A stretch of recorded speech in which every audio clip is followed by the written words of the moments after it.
यहाँ जमा हुए हैं, ये लगभग 10 साल हो गया। हमें जितने लोग यहाँ खड़े हैं उसमें से ज्यादातर लोग हैं जो लगभग 10 सालों से कोल इंडस्ट्री का एक पार्ट, एक हिस्सा बने हैं और कोल इंडस्ट्री को बढ़ाने में भरपूर उनका सहयोग रहा है। अभी प्रबंधन के तरफ से इतने प्रकार का शोषण किया जा रहा है, उसमें सबसे पहले कॉन्ट्रेक्चुअल वर्कर की बात करते हैं, क्योंकि प्रताड़ित सबसे ज्यादा कॉन्ट्रेक्चुअल वर्कर ही है। अभी RI1 की बात करें तो CMPDI RI1 में हमारे जितने भी कॉन्ट्रेक्चुअल वर्कर कार्यरत हैं उनमें से कई का टेंडर फेल हो चुका है, लगभग 15 दिन से 1 महीना हो चुका है, परंतु प्रबंधन के पास इतना भी समय नहीं है कि उस टेंडर को रिन्यू करे। अभी हमारे जितने भी ठेका कर्मी हैं उनके पास ड्रेस नहीं है, आइडेंटिटी कार्ड नहीं है, ESI जैसी सुविधा नहीं है, और अगर है तो प्रबंधन के हाथों में है और प्रबंधन इस पे मनमानी कर रहा है। 9 जुलाई को इस मुद्दे को लेकर भी हम लोग हड़ताल पे जा रहे हैं। हमारे साथ जितने भी अभी सरकारी कर्मचारी जो कोल इंडिया के हैं वो हैं, इनमें से प्रबंधन ने इनको ड्रेस कोड लागू करके ड्रेस तो पहना दिया है, परंतु उनको जो मौलिक अधिकार है उसको हनन कर रहा है। आज लेबर कोड लगा के हमारे जितने भी कोल वर्कर हैं उनके अधिकारों का हनन किया जा रहा है।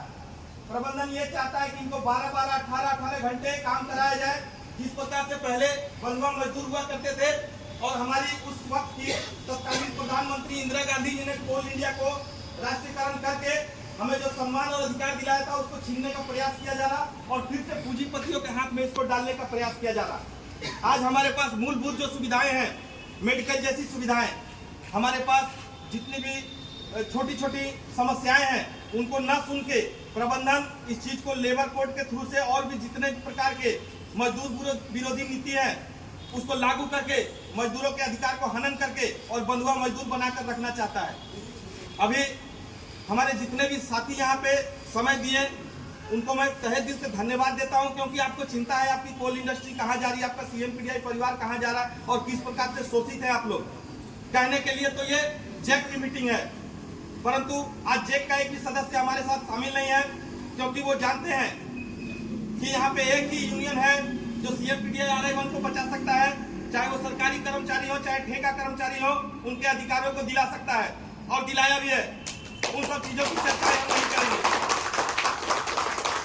सिर्फ ड्रेस कोड पहनने से, ड्रेस पहन के आने से CMPDI नहीं बचेगा। अभी आपको उतरना पड़ेगा मैदान में और लड़ाई लड़नी पड़ेगी। हमारे साथी जो ड्रिलिंग में है, ड्रिलिंग में काम कर रहे हैं, अभी उनके पास टेंट जैसी मूलभूत सुविधा जो है, टेंट उनको होना चाहिए, टेंट सही से नहीं है, उनके पास गम बूट नहीं है, उनके पास टॉर्च नहीं है।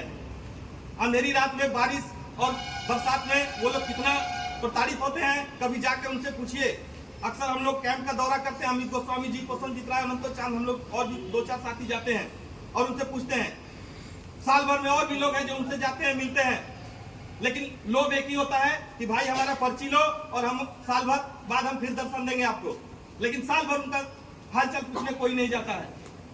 तो इन सब मुद्दाओं को लेकर हमारे जितने भी ड्रिलिंग के हमारे कर्मचारी हैं उनको उनके अधिकारों को दिलाने के लिए, हमारे जितने भी ठेका कर्मचारी हैं उनके अधिकारों को दिलाने के लिए आज हम हड़ताल पे उतरे हैं। और हड़ताल पूरे भारत में जोर शोर से हो रहा है, सभी जगहों से। अभी 1 घंटे के अंदर आपको रुझान आना शुरू हो जाएगा। तो हम सब इस हड़ताल का बिल्कुल समर्थन करते हैं। क्या आप सब लोग समर्थन करते हैं? एकदम समर्थन करते हैं। तो अभी समय हो गया है, ज्यादा आपका समय न लेते हुए छांव में जाके आराम से बैठिए और इस हड़ताल को सफल कीजिए। और 2-3 नारा हम लोग लगाएंगे, इसके बाद अपने अपने स्थान पर जाके आराम से आप लोग बैठिए और आज के हड़ताल को सफल कीजिए।